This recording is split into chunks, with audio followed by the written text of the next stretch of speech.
As a small business owner, you deserve more. More confidence, more connectivity, more of the tools that help your business thrive.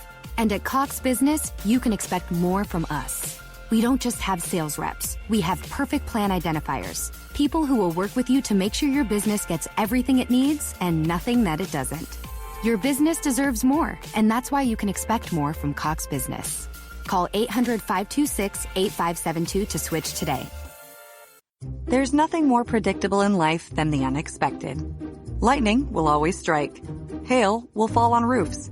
Fortunately, there's AAA. AAA has been helping members stay prepared for over 100 years. So when unusual storms, fallen debris, or sudden leaks happen, you'll be covered. Check, check, and check. Get the home and auto insurance you need by talking with a AAA insurance agent today. Visit AAA.com/insurance or stop by your local AAA store.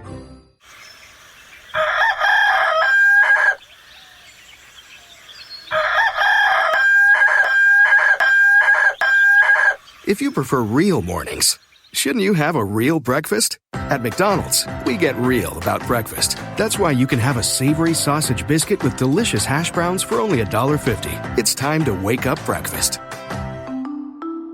Single item at regular price. Prices and participation may vary. Cannot be combined with any other offer or combo meal. Thoughts of suicide may feel impossible to overcome. But with help and support, you can find hope and meaning. Call the National Suicide Prevention Lifeline at 1-800-273-TALK to speak to a counselor, or visit suicidepreventionlifeline.org. It's free, it's confidential, it's available 24 hours a day, 7 days a week. And even if it feels like it, you're not alone.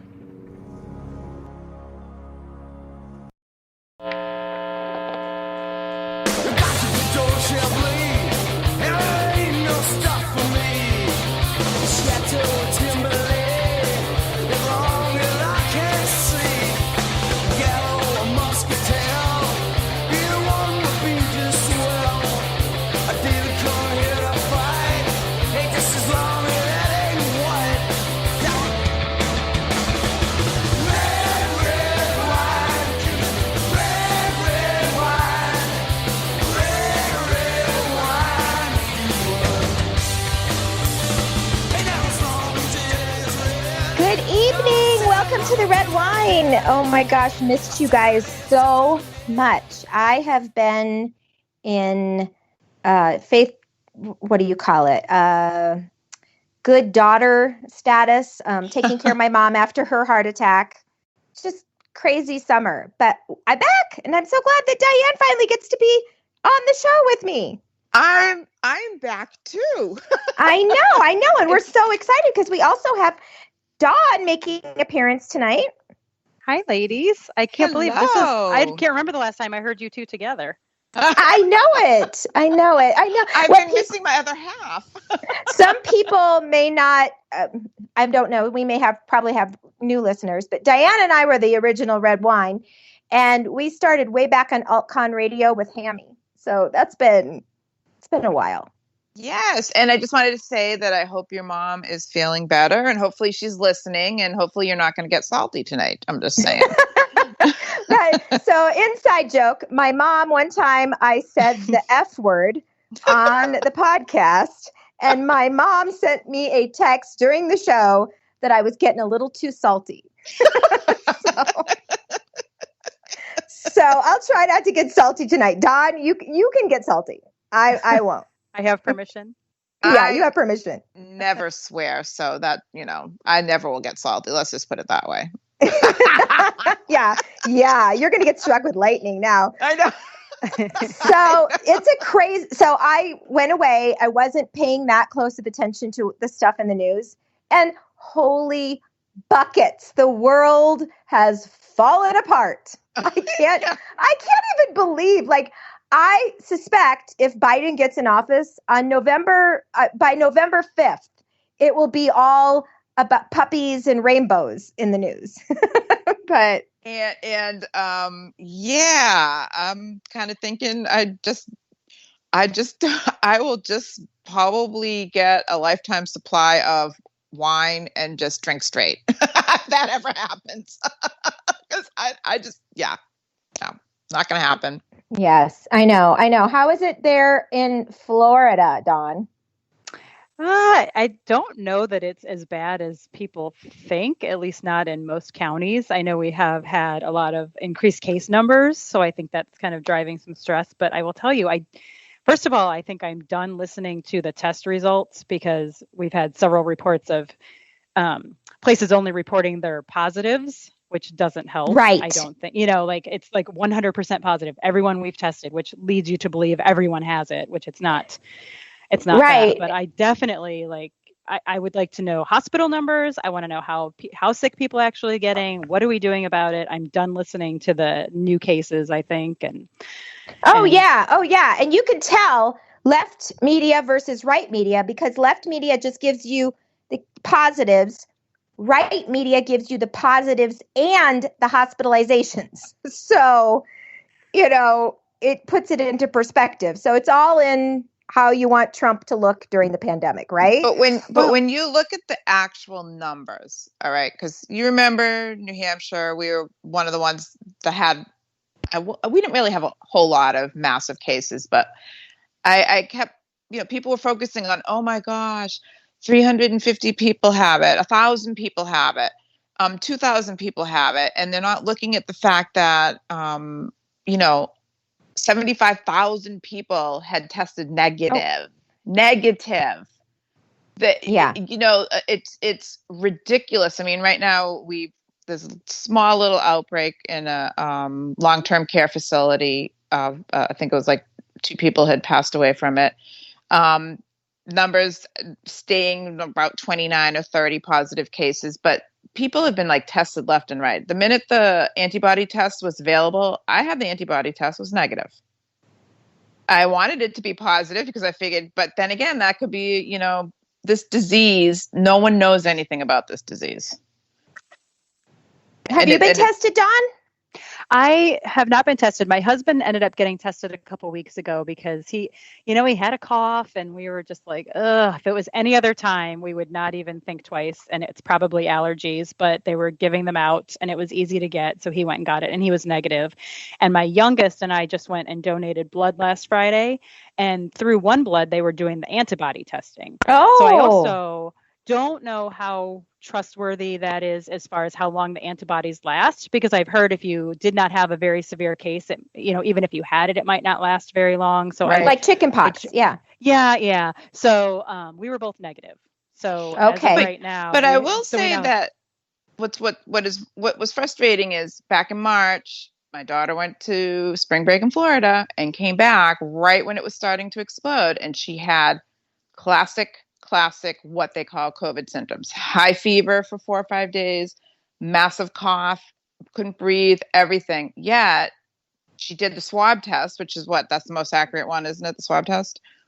I think she went to one of those drive-throughs. So. Yeah. Before they stopped it and just said only, and she tested negative. So, and when I look at that, for example, of her testing negative, and this, say the 65,000, 75,000 people that tested negative, at some point in time, up until probably a month ago or a month and a half ago, you had to have classic symptoms to even be tested. So what else is out there besides COVID that people and doctors who did bother to test people, right, but just said you have the symptoms, so you're a probable positive?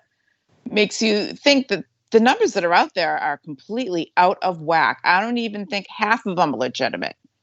Because how can 65,000 people test negative with classic symptoms of COVID, where in our state, you actually had to have a test? They didn't do the probable positives. They didn't count that in the numbers, which is, you're not supposed, I don't think you should be counting probable positives unless it's definitely a positive. It's crazy, all the people that are saying they had to readjust their numbers in Texas, Michigan, Florida, because they were including antibody tests with the swab test. So it's crazy. Lab has 100% positives? That's virtually impossible. In Dallas, nurses actually sent in tests that they hadn't even swabbed anybody with. They just sent them in and they came back positive. And what So- does that tell you? What does that tell Something's you up. though? Why? That's what I'm Something's up. telling you. I'm done listening to the everyday numbers. Yeah. Right. I don't think it's accurate. I don't think it's reliable. And it's just So- freaking people out. Right. So on that point, I'm going to let you guys know some stats to our audience. As of June 17th, 26 American children under the age 15 have died. So just 26. Also, as of June 17, 122 died from the flu, 536 have died from car accidents, and 349 children have died from drowning. So tonight we want to discuss all the crazy with the going back to school. And every state's different. So we have the lovely Dawn with us because she was a teacher. So she's got insight. So what do you Disclaimer, think, Dawn? I was going to say, I haven't been in a classroom in going on 7 years. This will be my 7th back to school day that Once a teacher, always a I teacher, know. Dawn. And I will tell you, probably 90% of my friends are teachers. Half of my Facebook, they're all Right. teachers, so That's I'm what I still- figured. Yeah, That's what we finger figured. on the pulse. Yeah, I would probably give you the caveat too that I know it's scary. I know it's stressful. It's awful. It's it's hard to deal with, especially the little ones. I think. On a regular day. Like I have had a classroom, where I've had to send a good portion of my kids home or they've stayed home during flu seasons. And I'm like paranoid the whole time. I'm going to get sick. I'm going to bring it to my kids. It's, it is a stressful time. And this one, because I think we've spent, going on 6 months soon by the time we go back to work, back to school, being stressed out and on high alert and drastic measures that may or may not have helped. I get it. I understand why teachers are stressed and worried, but I mean, these kids are not the biggest carriers and they need that regular routine. They need the education. They need, they need their teachers. And I know a lot of parents are very capable and have done a wonderful job, but not all of them are equipped or My daughter's in high school. I don't know anything. Right. And I think when I think about like that range of ability and need with children, you kind of think of, all the way from the self-starters and the ones that will do their work at a very young age with very little help. And, those are probably the kids that are doing pretty well at home, minus the socialization, of course. But then, you also have special needs children that can't do much at all by way of online learning. And I just feel for those because in a lot of cases, those kids are in homes where the parents are already not that knowledgeable about their disability or how to keep moving them forward. And how far are those kids falling behind? And my gosh, yes. Since March. We shut down in March. Yep. And then I'm also just very worried about their little psyches. Like, just watching adults freak out around them. And then you're going to send them to school with their teachers in full hazmat gear. And, they can't touch their friends. They can't be near their friends. Like, I worry about. I just heard today that in our school district, we've had 3 suicides. So whether that's related or not, it's also a major issue, just like what you said. And Dawn, you are spot on with the kids that need those IEPs. Yep. Yeah. And like, I even think of like just kids with 504. I don't know if it's called the same thing in every state. In Florida, it's called 504. And basically it's okay. So it's just modifications.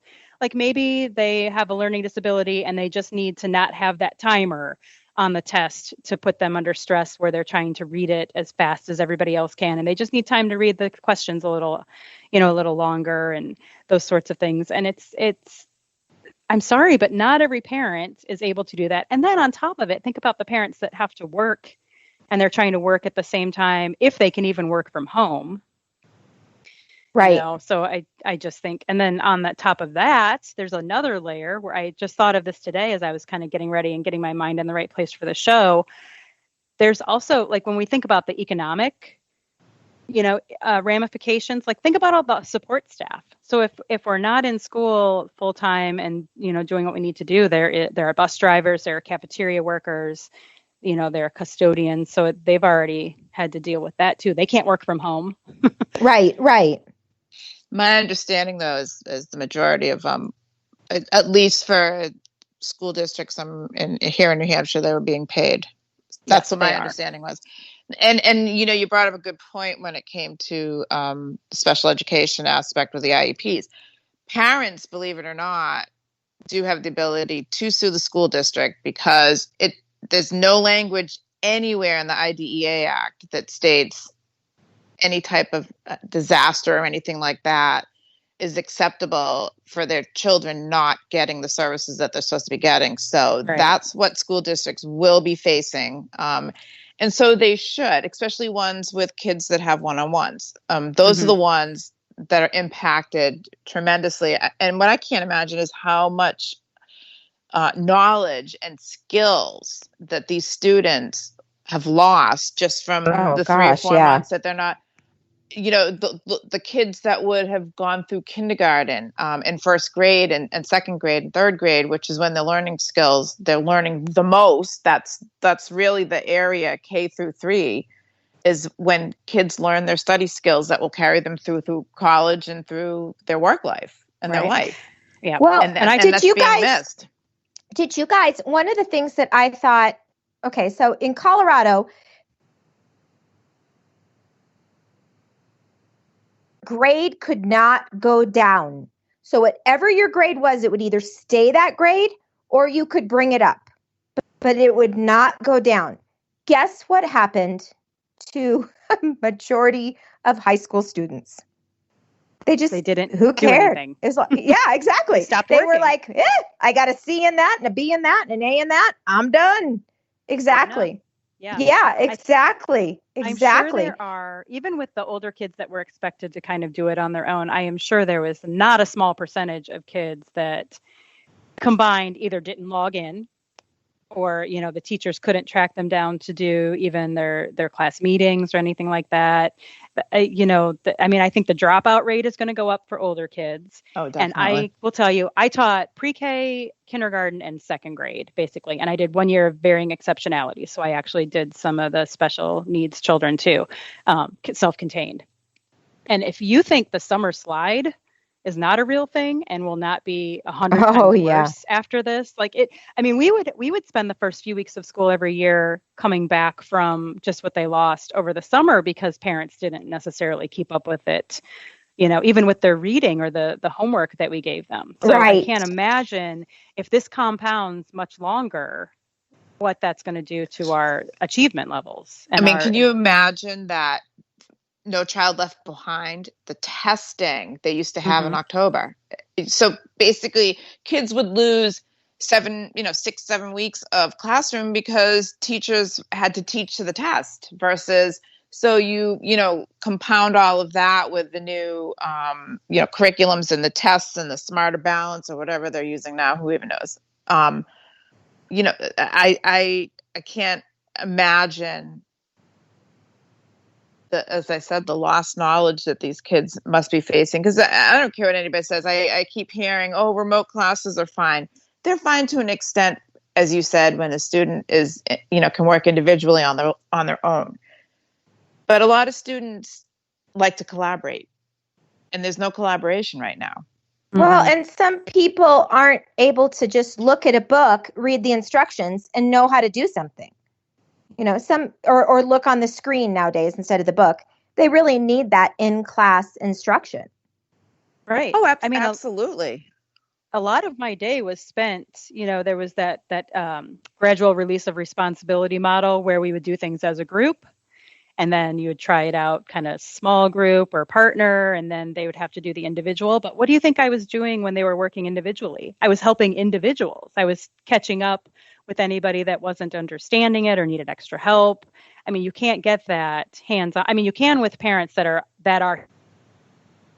on. Those parents that did a stellar job and kept their kids on track. And those were the ones that were going to be supportive anyway. But you think about kids in homes where the parents were not supportive or weren't equipped or had to keep working or, just didn't understand the material depending on the age.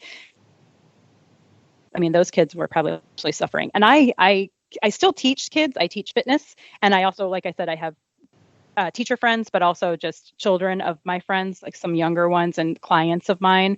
And I know there were a lot of knockdown, drag out downs. And it's not just over homework in this case. It's like every bit of their work. They're trying to, like help them through not understanding and getting upset. And, the kids were, I'm sure they're upset and lashing out because they're not with their friends. They miss their teacher. They miss being at school, so I just can't image. I was actually routine. Yes, I was feeling very lucky that my kids were older through all of this, because I can't imagine dealing with little ones who don't fully understand what they're missing out on. So here's my question then. So you say that, all of your friends on Facebook and who you talk to daily, what do they want to go back? Is that the general consensus? I would say there is a mixture. There's a mixture. Okay. I think most of them do. Most of them are like just really worried about how it's going to go and how hard it's going to be. But most of them do. Most of them do. I have seen a few, and they have, I will be honest, because I doubt they're listening. Yeah. They're not going to listen to a right-leaning talk show. Okay. They don't even know I'm on this.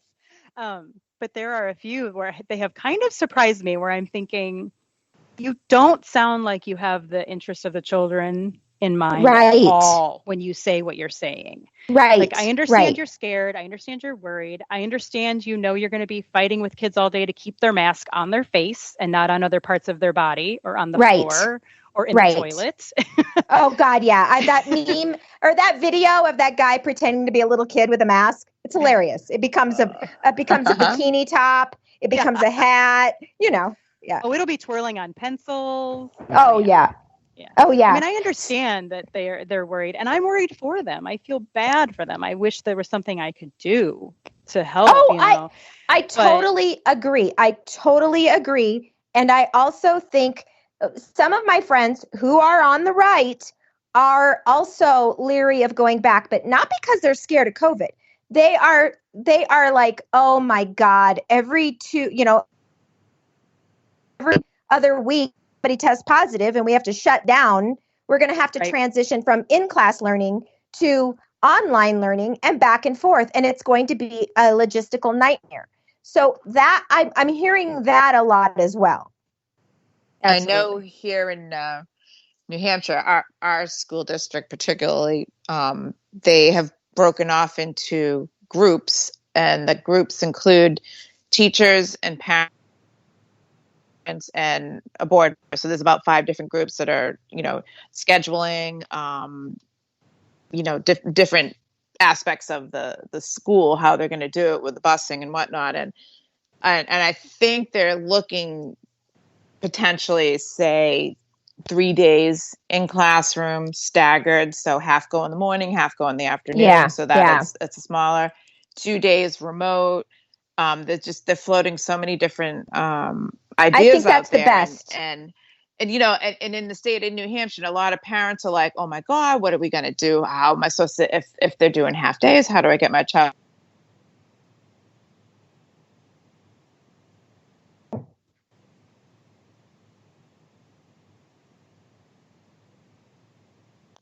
Hello? Sorry about that. But in most states, K through 8, or depending on K through 7, busing is mandatory. So if the school district is telling you that you're having half days, elementary school students and middle school students must be provided the busing to get to and from that school. So a lot of parents will be freaking out initially, thinking, how am I going to get my child to school? The school district must provide transportation as long as you're within that 2 mile, less under the 2 miles, or however it is that they do it in each state. It varies. And I think, a lot of parents, they do need to look at what the state RSAs are and the educational regs, because that explains everything clearly, what you as a parent are entitled to. A lot of parents may end up going to the full virtual learning. I don't know. I think a lot of teachers here are ready to get back to work, but I think where you're finding a lot of resistance is the union leadership. Yes, I was just going to say in Colorado, they did not poll my friends because they are not part of the union, but they polled their members and it was a high number. It was like 78% do not want to go back. So they're concerned about going back. Now I don't know how the question was worded. It could have been, it could have just been, are you okay with going back to school? And of course, people are going to be like, well, what do you, what do you mean? So I don't know. Our high schools, I believe, will be staggered. They have not come up with a plan yet.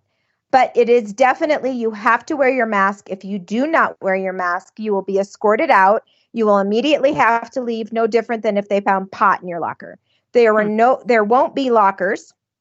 The kids will have to carry their stuff around with them. Mm-hmm. And I'm hoping, I don't know if it's so, but on days where kids are not in school, hopefully they will be live viewing their teacher while she's teaching the other students, because it's going to alternate. I'm not sure if that's going to happen or not. Our March to May plan sucked. I mean, our online learning was ridiculous. It was basically do these, have them in by midnight on Friday. Here you go. So at least they've learned that the parents were furious with that. You want to know what I thought was really interesting? Because back when H1N1 came out, at that point in time, I was on the safety committee for the school district. We actually formulated, because you have to look at all the different scenarios when you're doing your safety program for the school. One of the scenarios was, what happens if a virus hits? How are the kids still going to be educated? So we actually had to formulate an entire plan. And this is the plan that they actually used. We never thought we'd ever actually have to use it, but because we actually were far ahead of other school districts, because we had already had the plan in place. It was already there in the books. It was already registered with the state. But that was in response to the H1N1. And when I look at the comparison between COVID and the H1N1 and the response, and, H1N1 hit the younger kids hard. It hit people in their 30s and 40s hard. I had it. I was flat on my back for 2 weeks. I was out of work. I didn't get unemployment. I didn't get paid. I didn't get jack shit. And there's really no difference between the two viruses, I'm sorry to say. Well, remember, like Stacy was telling us, she had gone, I don't remember what island they went to, but they had done a vacation in January. And Dominican she came back Republic. sick, because oh, that's right. And she was short of breath. She had all of the symptoms, and antibodies were negative. So it is weird. This virus, and I think this is why it's confounding the scientists. It's not following any natural past viral history. It's like it's creating its own path. And it's not making sense, because now they're saying a lot of the newer cases out there are people that are in their 30s and 40s. Why? Why would that not have hit the first time? Yeah. What's funny about that? It's weird. I mean, not that it's funny, but I have always had this kind of weird virus phobia. So like, I've never watched any of those movies. Like, I will not watch I don't either. So like that, when I started noticing like the cases were getting younger, I'm like, it's learning. It's mutating. Oh my gosh. I mean, I was utterly fascinated when they did the study, when they were looking at like the blood types, like what blood type is, more resistant, and I was like, and they said, well, the O blood type is most resistant. I'm like, yes, no wonder I haven't gotten sick. Same. I'm an O. Okay, so what is interesting is, I'm sure you guys have all seen that meme, is, how bad is a virus that you have to be tested to know if you have it or not. Right. The last statistic I saw, and now anybody in chat can correct me, was 40% of people are asymptomatic, that are under, that are in that that range of people that seem to be getting it right now, that 20 to 40 age range. That's fascinating to me, because my friends that have had it, I would say it's more than 40% that have been asymptomatic. And it's actually been only a very teeny tiny portion of, like, one out of all the friends I know that have had it that have ended up in a hospital. So why did they get tested to have it? Some of it is work. I'm curious why. Oh, work. So they work. Okay. Yeah, a lot of people are demanding, like at hospitals and at any government job, they are. You have to get tested. For instance, my one friend, her husband is a cop, and so he gets tested routinely. So things like that.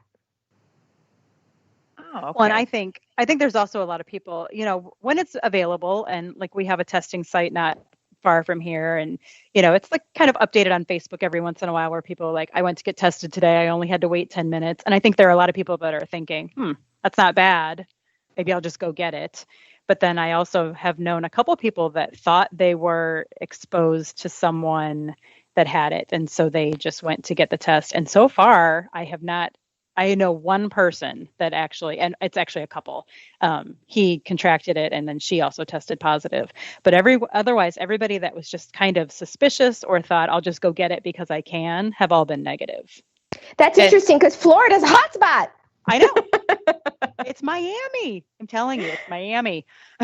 Yeah, Miami. Yeah. And I do think all of the Black Lives Matter, Antifa stuff is making those numbers go up, in my opinion. Of course they are. And right. It can't not be.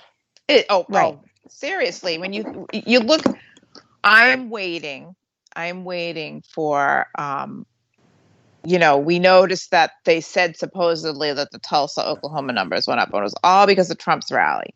And it's like, really? Because you forgot all about the protests that happened the week before. Right. Just saying. And, and then when I found out that, Cuomo was going down to Savannah, Georgia to, give them guidance. And I was like, are you freaking my God. me? I kept thinking the devil went down to Georgia. I know. Well, that's song kept going in my head. The Grim Reaper's coming. It's like, seriously, what is up with these people? And then you have, what the heck was I going to say? When we talk about, the battles going back and forth over, are they prepared? Are they not prepared? Trump's wearing a mask. It's fine if he wears a mask. I wear a mask. There are people in my state that don't wear a mask, and that's fine. That's their choice. I am not going to scold them or rant at them, and no one has ranted at me for wearing my mask, which, by the way, everybody should know I do have leopard masks because I have to match my clothing, because I love animal prints. Oh my God, that's so funny. Okay, well, I can't believe we've already exhausted the first half of our hour. So, Holy Dawn, moly. you are more than welcome to stay, but thank you for your input. Thank you. And we're going to take a quick break, and when we come back, we're going to have our new segment of Why We Hate Joe Biden. Get up, get Joe man above the red wine. Get up, get Joe man above the red wine.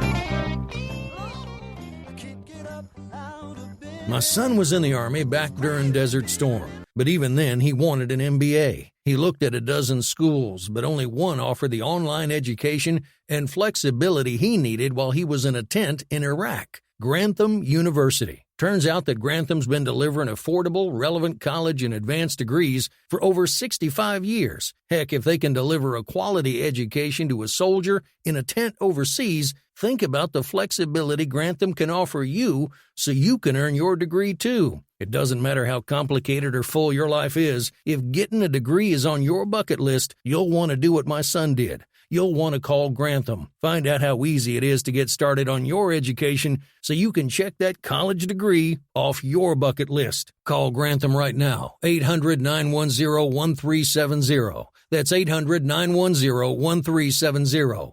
Flexible, affordable, relevant. Call 800-910-1370. Tired of paying outrageous prices for Viagra? Well, we have great news for you. Now you can finally get Viagra at huge discounts. Healthy Man allows you to save up to $500 on Viagra. Why pay U.S. pharmacy prices of $15 per pill or more when you can get Viagra for less than $3 a pill? Call today and get 40 Viagra pills for only $99. This can cost as much as $600 at your local pharmacy. You can't afford not to call us. If you want Viagra at the lowest prices, never pay $15 a pill pharmacy prices again. Get Viagra for less than $3 a pill. Call 1-800-516-7602 today and save up to $500 and get 40 pills for just $99. Healthy Man is fast, easy, and affordable. Operators are waiting at 1-800-516-7602 to take your call right now. Call 1-800-516-7602. That's 1-800-516-7602. Again, 1-800-516-7602.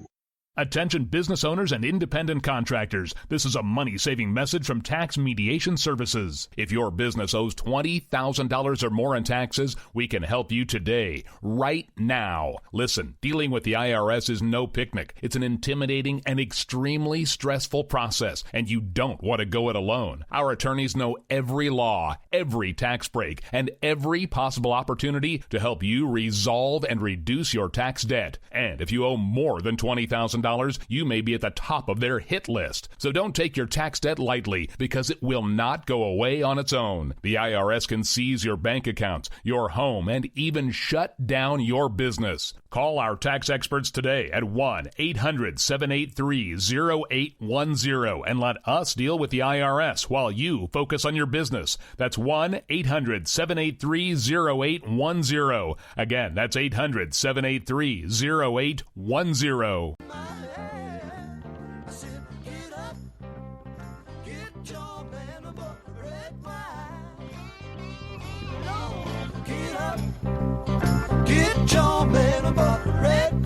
Hey, we are back. Thank you for sticking with us. And thank you, Dawn, for joining us the first half. We have a new segment we're going to introduce between now until election time when Diane and I are on. And here we go. And now it's time for Why the Ladies Hate Joe Biden portion of the show. Let me see. I don't think we have the, 100 million hours, because that's probably not how much time I'd need. But well, I'm sure there are many reasons.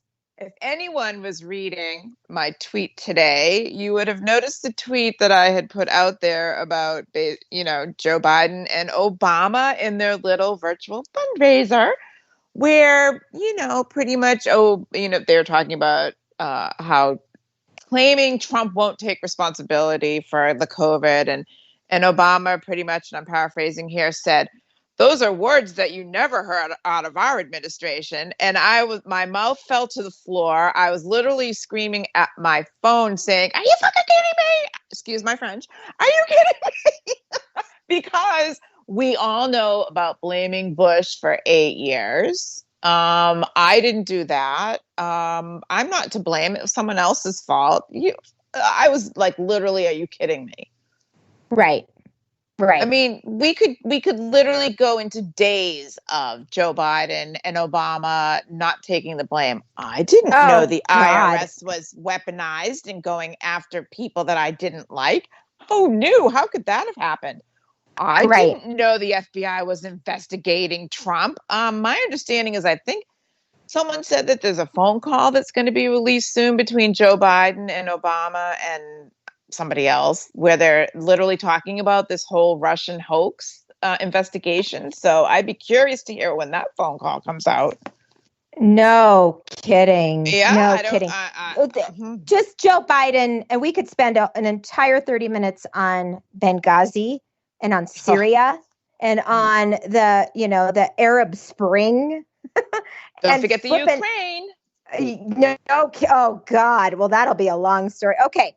I retweeted today, and you guys can go look at APL Mom, about, I'm not sure if I'm saying this right, Nazir Zaka, but he went after Biden because Biden was tweeting as though Trump favors Egypt as though he was giving Egypt favors. And he kind of, when this Mohammed Masha was released, Trump was basically swiping at, or excuse me, Biden was basically swiping at Trump, kind of saying, well, about time. This is kind of because, you and your dictator buddy. And it was awesome. Nazir Zaka basically said, okay, I got to step in. I'm not political, but dude, you did nothing with Iran, with all of us prisoners, when we were stuck over there. So when we were hostages, it was just, you were silent. And I mean, God, they gave them pallets of cash, nuclear weapons, and Iran is our enemy. Yeah. I mean, seriously, when have you really ever heard anything about Trump and Egypt? I mean, I know, it's crazy, there right? really hasn't been too much and I'm just wondering, maybe, what do you think the odds are that Biden is confused about who he's thinking about? Yeah. Because we all know he doesn't know what state he's in half the time. When they when they let him out of his basement for his 5-minute walk down the road, God forbid you talk to him because he needs to be safe. That's what he said. Campaign. I need to be safe. Yeah. And it's like, it's weird. Safe from what? Now, I, of course, am waiting to see who his vice presidential candidate is going to be. I'm sure the vetting process is taking hours and hours and hours. Well, you heard how Bernie supporters in California, which is a big, huge block, don't want Kamala Harris at all. Right. So, well, she's too right leaning. Oh my God, I can't. And then I think that what's her name, Lance Bottoms, one that's in Atlanta, is supposedly a candidate again, and it's amazing to me that, honestly, I have a feeling that, and I think it's going to be someone that's white. I don't think it's going to be someone that's black, not because they're not qualified, but because there's going to be a disqualifier for every single one of those candidates from the Democratic Party. Well, it'll be interesting to see for sure. But the fact that Biden has come out on the 8th of July saying on his little town hall thing that he was going to cut police spending, the fact that he has all of these tweets that go back to before, when he was running for office before, where he just outright lies, and he makes those comments about minorities. It's shocking to me how the left just gives him a pass. Well, I believe, in doing some research these past few weeks and being reminded of the millions of dollars, or probably billions of dollars at this point, that George Soros put into the schools of journalism all over the United States. In addition to, we know what he did in 2014 or something, when he was trying to stack the attorney general positions. We'll go back to 2010 or 11, and that's when he started all the endowments for all the various schools of journalism. So you have 9 years later, don't look at your Rachel Maddow, but you look at who's writing for the New York Times. Look at who's writing for, all of the ludicrous articles that are coming out. These are the drones, I'm going to call them, because they're nothing more to me than drones. But they're the ones that journalism is no longer journalism. It's activism. It is. You're right. Activist journalism, as I guess we'll start calling it. But this is where his money's paying off. Now, I spent an afternoon, don't ask me why, going through almost 400 pages of the Open Society tax return. Oh my God. And when you look at the coalitions, at the specific people that he is giving the money to, and you can see how it's all coming together. Well, there was it's just all that coming article together. you and I read about the you're going to have to remind me the name of the group, but they are partnering with Black Lives Matter and Antifa and the Democratic Party. That is it. Thousand Currents, Thousand Island is salad dressing. Oh no! Yeah, This is gonna be another it's the salad dressing company. Damn them. We can put that right with Joe Quinn. Yeah. Very funny. Who names a hurricane Joaquin? I know. Anyhow, I digress. Is it maybe it's Thousand Currents? But we know it's Act Blue. Act Blue is where all the money is coming. Yeah. It's flowing through. And this is, and call this a crazy theory of mine, but sometimes they end up being right. All that money that has come in for all these different groups all flows through Act Blue, which is the DNC money machine. Right.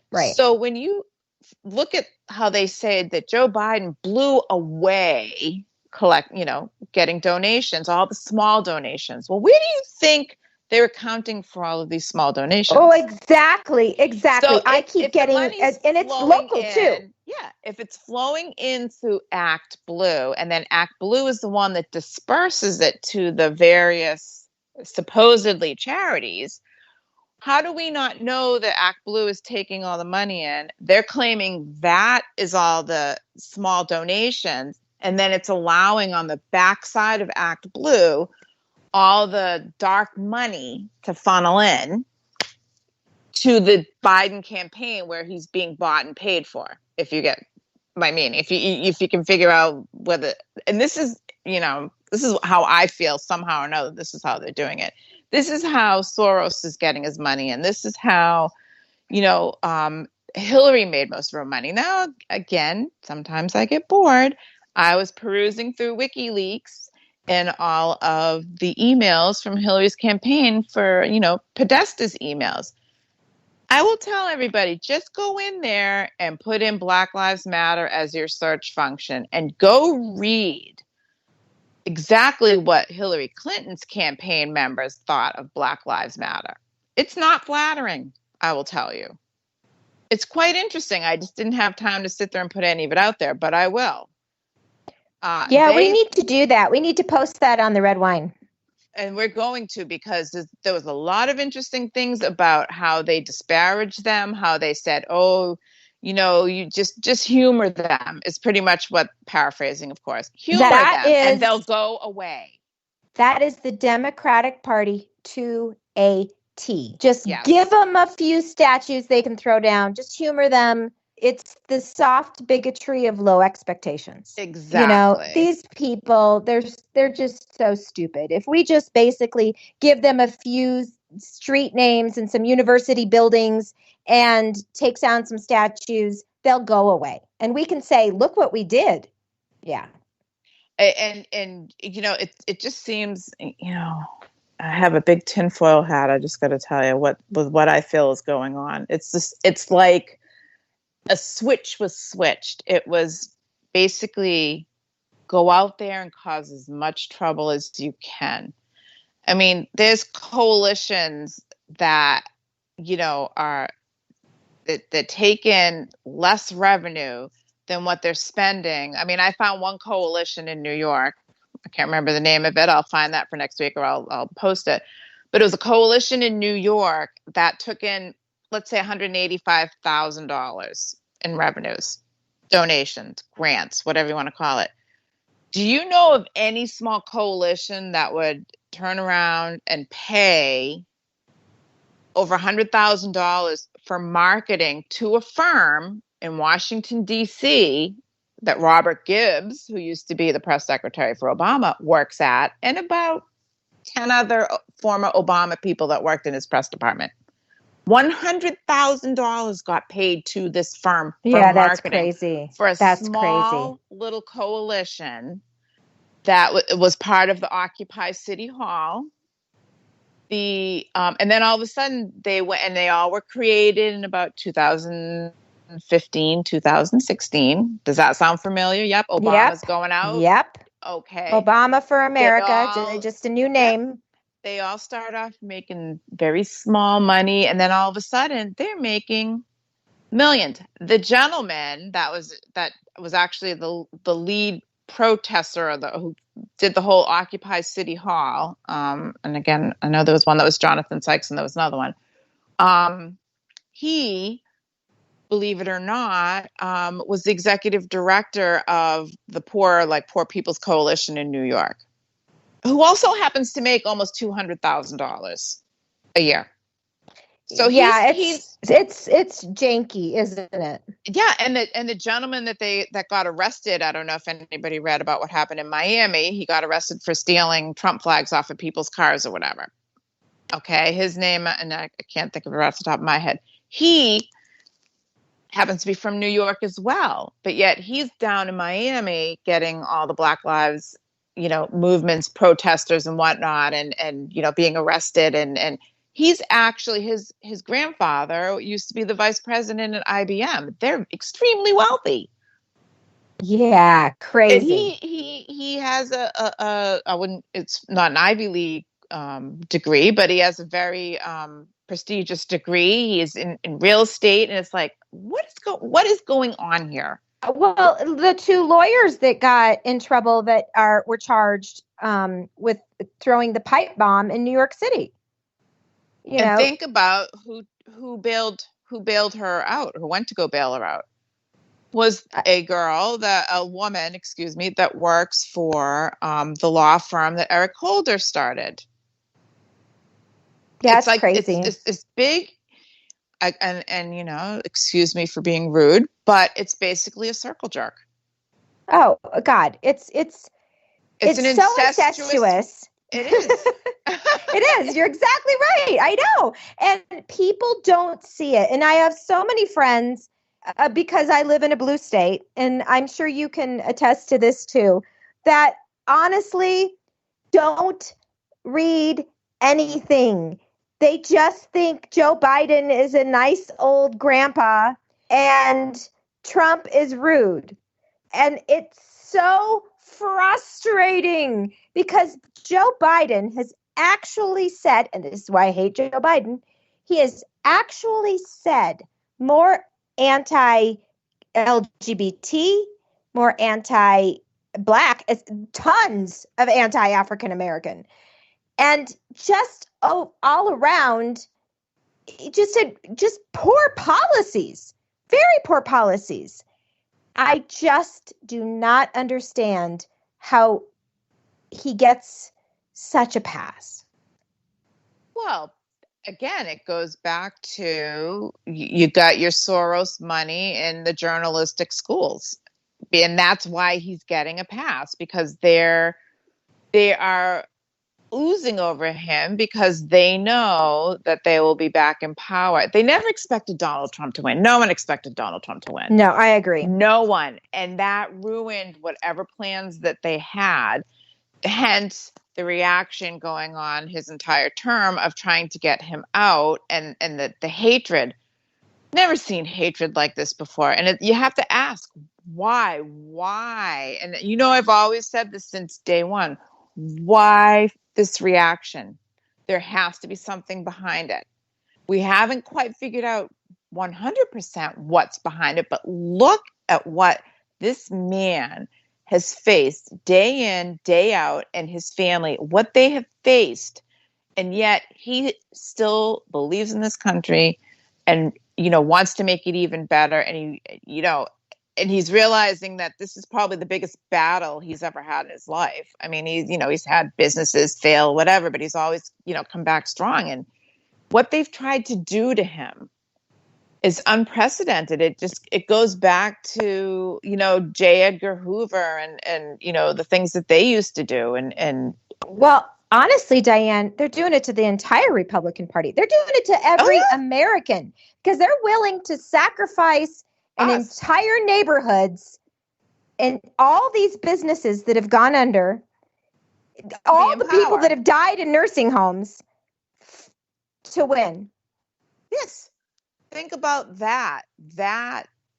If that's not eye-opening, I don't know what is.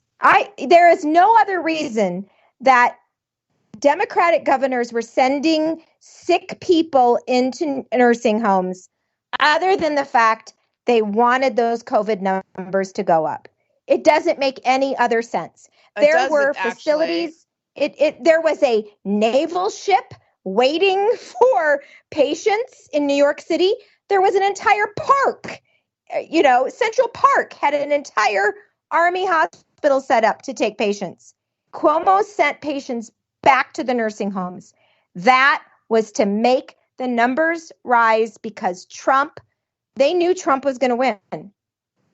Well, you want to know what my other theory is, and I don't even want to say it, but it has to be said, is you looked at the numbers back in 2016 of who voted for Trump, and 65 and over went for Trump. Yes, so what is the best way to remove those votes? Oh, exactly. They're ruthless. And I have no doubt because when you look at the actions, with the disdain that they have for law enforcement, and then they turn their face the other direction and they're like, oh no, but we support you, but we just think we need to send. I mean, you look at Minneapolis, those city council, they wanted to fund the police, but they spend, $300,000 to $500,000 on security. Are you kidding me? Do you think the people in Minneapolis that are walking, trying to go to the store and get shot or killed have security? No. They took that. I mean, that was a bad officer. And the police, every police officer I know was shocked and disgusted by it. Oh, exactly. This Absolutely, type of reaction. exactly. I mean, this type of reaction is, again, I haven't seen anything like this. And, but as my father liked to point out to me, he said it was just like what happened when all the college kids were, rioting back during the Vietnam War, and they hated any type of authority, and they protested and all this stuff. These have to be the grandkids of, or great grandkids or whatever grandkids of the ones that protested in Vietnam. They have to be the ones that are doing all this stuff. And then you have those moms in Portland, protecting the protesters. Well, they said they're not really moms. Supposedly, they have images of those same people dressed up as Antifa. So maybe not all of them, but it is interesting. Yeah. Diana, it breaks my heart because teachers have 401ks. The Democratic Party is willing to let their 401ks, their retirement, go into to be non-existent. They're willing to let them be poor to stick it to Trump. And I cannot understand how anyone doesn't get that. Well, I will tell you something that in my research that I was doing, one of the biggest funnels of money that goes to these coalitions, believe it or not, comes from the American Federation of Teachers. It comes from the National Education, for the NEA. It comes from the AFL-CIO. So you basically have these unions that are funding these coalitions that are causing all these damage, that are getting in police officers' faces. So you have union against union is what's going on here. The unions, the teachers, and it was undisputed proof. All anyone has to do is go look at these coalitions and where the money is coming from. And the reason and how I tracked it down is I would go in there, I'd see who signed the documents, who the executive officers were. Then I would do like a search of these executive officers, and the web just kept going until it led right to the American Federation of Teachers the NEA, AFL-CIO, the SEIU, they're all involved. It's again a big incestuous relationship, and they're all involved with George Soros. They're all involved with the Democratic Party. And then you have the National Organization of Police, police officers that have supported Trump, which is the first time they've ever done, probably a Republican since Reagan, I think. Which is amazing. Okay, well, we got to go. It's the top of the hour. The next show is on next. I know. All right, Can you believe we'll it? See you guys in 2 weeks. Yes. Well, I'll be back. Yeah, 2 weeks, because next week is going to be Politibunny. All right. Yes. We'll talk to you later. Well, have a good night, everybody. Bye-bye. Bye.